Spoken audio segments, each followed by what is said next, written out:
konflik. Karena kedua belah pihak tidak sama-sama saling menghargai kebutuhan dan keperluan. Yang kedelapan, cemburu yang terlalu berlebihan, atau istilah saya cemburu buta. Hati-hati dengan cemburu buta, Bapak Ibu. Cemburu buta itu artinya cemburu yang tidak didasari, yang tidak dilandasi oleh sesuatu hal yang benar. Contohnya misalkan, suaminya tulus dan jujur dan lurus, bangun pagi berangkat ke kantor. Dia kerja kok di kantor dengan benar. Dan dia pulang sorenya atau malamnya. Tapi si istri selalu menaruh curiga. Kepergian suaminya melangkahkan kaki dari rumah. Selalu ada yang ada di otak istrinya. Aduh, suamiku ini pasti cemburu. Suamiku ini pasti berzina. Suamiku ini pasti selingkuh. Pikiran begini harus dibuang ya. Sebaliknya juga. Ini bisa muncul dalam pikiran para suami. Suami udah pergi pagi, kerja. Tapi waktu dia nyampe di kantor yang ada di otak suami, kayaknya istri saya selingkuh deh dengan tetangga saya. Kacau ini. Pola pikir ini nggak boleh dibangun, nggak boleh dipertahankan, nggak boleh dipupuk, Bapak Ibu. Karena ini juga menjadi penyulut konflik dalam rumah tangga. Yang akhirnya melahirkan perpecahan, perceraian dalam rumah tangga Kristiani loh Bapak Ibu. Ya. Dalam kehidupan berumah tangga, perasaan cemburu buta itu akan menghasilkan, akan mengakibatkan masalah-masalah di dalam rumah tangga. Mungkin Bapak Ibu bertanya, tapi kan Pak Tony, masalahnya rekod suami saya ini dulu pernah ketangkap basah selingkuh. Oke, saya paham. Kalau misalkan itu pernah terjadi, maka yang perlu ibu-ibu lakukan bukan cemburu buta, tapi apa? Cemburu konstruktif, cemburu positif. Apa? Awasi dia. Cara mengawasinya gimana? Ya, selalu dicek saja. Tapi jangan ngeceknya setiap detik. Kalau ceknya setiap detik, papi di mana? Lagi ngapain setiap detik? Lalu suami bisa kerja gimana kalau begitu, ibu-ibu? Jadi cek aja misalkan kalau lagi makan siang di mana. Ya, gitu. Kalau sudah kemalaman pulang, papa lagi di mana posisinya? Kami sudah menunggu di rumah. Enak kan itu. Jadi, suami pergi jangan selalu ngekor terus. Iya. Nah, bagi para suami-suami mungkin juga. Masalahnya Pak Tony, istri saya ini pernah selingkuh. Oke. Ya. Memang persoalannya seringkali rumah tangga Kristiani itu Bapak Ibu sudah apa? Sudah banyak masalah dulu. Itu masalah memang. Karena harus saya katakan, pola sistem dan cara berpacaran kita anak-anak Tuhan dulu memang itu banyak yang kacau.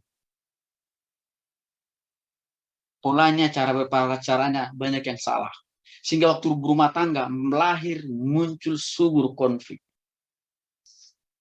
Makanya untuk itulah saya menulis pola cara berpacaran sesuai dengan kehendak Tuhan. Nanti Bapak Ibu bisa cek dalam YouTube saya, tolong bagikan kepada anak-anak, tetangga famili. Supaya anak-anak kita jangan jadi mengikuti pengalaman yang salah dari pola kita berpacaran dengan suami. Nah, suami mungkin mengatakan sekali lagi, tapi Pak Tony, istri saya ini pernah selingkuh loh Pak. Benar loh Pak. Nah itu saya kehilangan kepercayaan. Gini loh, ya suami-suami. Dan juga bagi para istri ya. Ayo, dua-duanya bertobatlah kepada Kristus. Dua-duanya harus lahir baru memang. Untuk mengubah pengalaman masa lalu, sifat karakter yang lalu, kebiasaan yang bengkok, yang miring yang lalu, supaya itu dipangkas. Bertobat kepada Kristus. Bapak Ibu silahkan mengikuti pemuridan. Pembinaan rohani di gereja Bapak Ibu. Atau kalau mau secara online dengan saya juga ada pemuridan keluarga. Pak Sutri, pasangan suami istri. Secara online. Itu caranya. Ya. Jadi jangan menyimpan dan membangun, menumbuh kembangkan kecurigaan itu terus menerus karena melelahkan. Dan itu akan melahirkan banyak konflik. Nih, Bapak Ibu dikasih oleh Tuhan Yesus Kristus. Ya, di Lamongan, ya, pada tahun 2008 bulan Mei terjadi 969 kasus perceraian. Dan itu terdaftar resmi di Pengadilan Agama Lamongan. Tahukah Bapak Ibu yang menjadi penyebab daripada perceraian itu? Karena pemicunya adalah cemburu buta. Jadi cemburu buta ini sudah teruji dan terbukti bisa mencerai-beraikan hubungan suami istri, bisa meluluhlantarkan, bisa menghancurkan rumah tangga. Itu hasil laporan dari Pengadilan Agama Lamongan. Maka untuk itulah 1 Korintus pasal 13 ayat 4 mengingatkan kita Bapak Ibu yang dikasihi oleh Tuhan Yesus Kristus. Ya. Dikatakan, hendaklah ya suami istri mengasihi pasangannya seperti dirinya sendiri. Hendaklah suami istri itu memiliki pikiran-pikiran yang positif. Jangan kita menaruh dan mengisi hati dan pikiran kita dengan pikiran-pikiran negatif. Kalau isi pikiran kita, isi hati kita negatif, maka tindak tanduk dan perbuatan kita akan melahirkan keputusan, tindakan, dan perbuatan yang negatif. Itu pasti. Ya. Maka untuk itulah Rasul Paulus di dalam kitab-kitabnya mengatakan, ya, pikirkanlah hal-hal yang mulia, yang adil, yang suci, yang benar, layak didengar, layak untuk dia. Itu artinya berpikir positif lah Bapak Ibu. Ya, berpikir positif. Tidak berarti kalau kita berpikir positif, pengawasan itu tidak boleh kita lakukan. Boleh. Tapi saya katakan tadi, jangan setiap detik, setiap menit kita telepon terus. Malu juga lah suami kita kan. Kasihanlah itu suami. Karena kayak terganggu konsentrasinya dalam mengerjakan tugasnya kan. Tapi yang pertama kita bangun dulu pola pikir yang positif. Ini kasus yang seperti ini banyak saya jumpai dalam keluarga-keluarga Bapak Ibu. Suaminya selalu tegak lurus kok. Benar kok.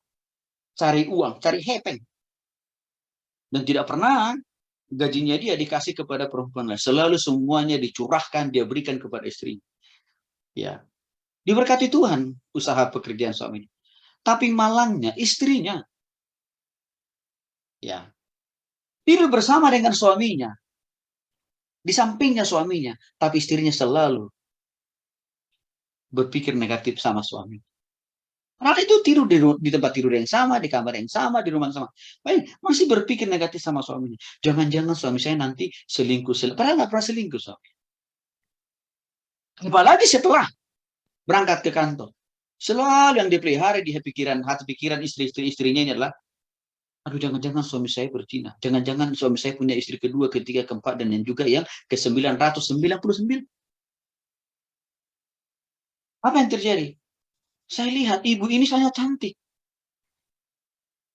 Ideal kok sebenarnya. Tapi Bapak Ibu tidak bisa tidur.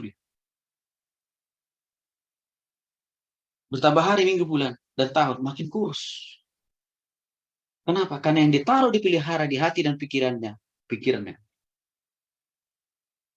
Hal yang sama juga pernah saya temui dialami oleh suami.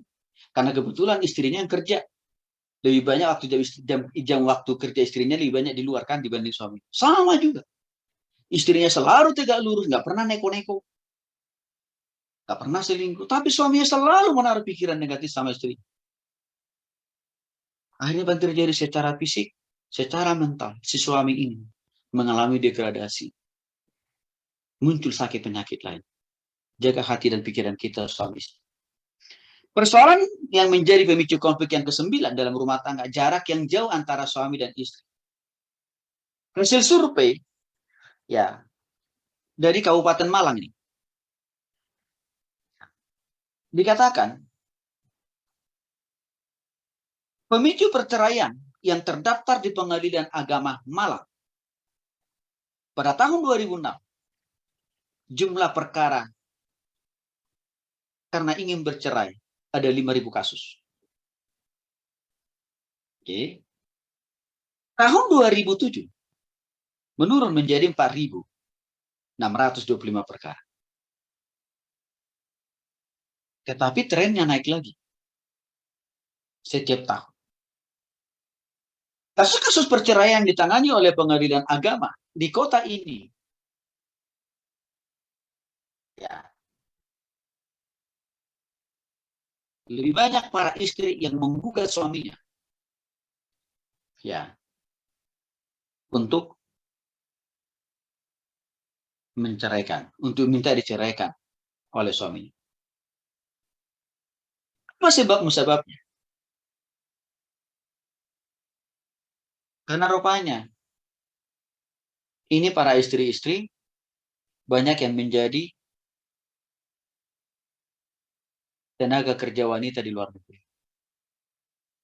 Masih ingatkah Bapak Ibu beberapa peristiwa-peristiwa di dalam rumah tangga yang dilaporkan oleh berbagai media televisi?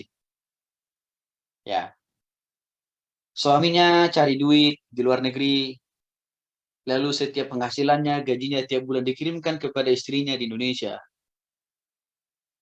Lalu uang kiriman suami itu dipakai untuk selingkuh.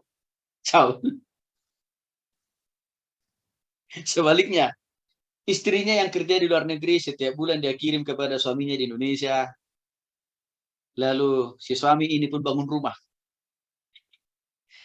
dengan menggunakan penghasilan atau gaji dari istrinya. Tapi beberapa lama kemudian diketahui bahwa suaminya juga selingkuh. Akhirnya si istri pulang dari luar negeri sampai ke Indonesia. Rumah yang megah, rumah yang mewah, rumah yang mahal itu dibongkar paksa, diratakan pakai bulldozer. Bapak Ibu lihat nih. Kan pernah Bapak Ibu lihat dengar itu di berita kan? Ini memang resiko kalau salah satu pasangan itu berada di jarak yang jauh ya. Karena akan ada akibat yang ditimbulkannya. Jarang ketemu, mungkin juga jarang komunikasi. Nah, kadang-kadang memang Bapak Ibu tidak ada pilihan ya. Istri mungkin harus cari nafkah di luar negeri atau suami yang mencari nafkah di luar negeri, istrinya di Indonesia. Tapi saya kira seharusnya ini tidak perlu menjadi sumber konflik yang akan menghancurkan rumah tangga Kristiani. Asal kita pegang teguh, Efesus pasal 5 ayat 33 mengatakan, bagaimanapun juga bagi kamu masing-masing. Ya, dikatakan di sini.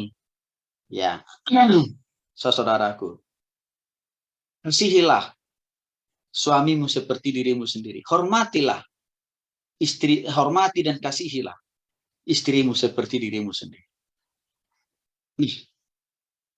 Ini menjadi penting memang yang saya katakan di awal tadi. Pertobatan kepada Kristus itu awal mula suami dan istri mendapatkan kasih yang daripada Kristus. Sehingga kasih yang daripada Kristus itu yang tetap memperekat hubungan komunikasi suami istri walaupun dipisahkan oleh negara, oleh jarak dan kota. Dan saya juga banyak melayani keluarga-keluarga di mana suami istrinya itu di luar negeri. Ya. Tapi hubungan suami mereka, hubungan suami istri ini tetap terjalin dengan baik. Dan cukup harmonis rumah tangga mereka. Sudah puluhan tahun, Bapak Ibu. Walaupun mereka dipisahkan oleh jarak dan kota dan negara. Karena dua-duanya sudah sama-sama bertobat. Sehingga waktu suami di luar negeri, dia tidak sibuk dengan berselingkuh. Waktu istri menerima gaji tiap bulan dari suaminya di Indonesia, dia juga tidak menyalahgunakan gaji dari suaminya untuk ya selingkuh dengan suami orang enggak. Tapi dia tabung, dia simpan, dia pergunakan, bangun rumah, bangun usaha, bangun bisnis. Saya melihat itu dengan mata kepala. Karena di dalam Kristus dua-duanya. Jadi Bapak Ibu, ya, kehadiran Kristus dalam hati kita itu memang tidak bisa ya mengubah rasa sayang, rasa saling mengasihi, rasa saling mencintai di dalam diri suami dan istri walaupun dipisahkan oleh jarak, kota dan negara yang berbeda. Belum lagi kan kita punya Roh Kudus. Waktu suami ada di luar negeri, Roh Allah itu juga ada dalam dirinya. Waktu istri ada tetap di Indonesia, Roh Allah juga ada dalam diri istri. Sehingga apa? Roh Allah yang ada dalam diri suami dan istri itu tetap mempererat hubungan suami istri, rasa saling mencintai dan mengasihi. Ini keren. Jadi maksud saya, konflik yang diakibatkan oleh jarak yang jauh ini bisa diatasi sebenarnya.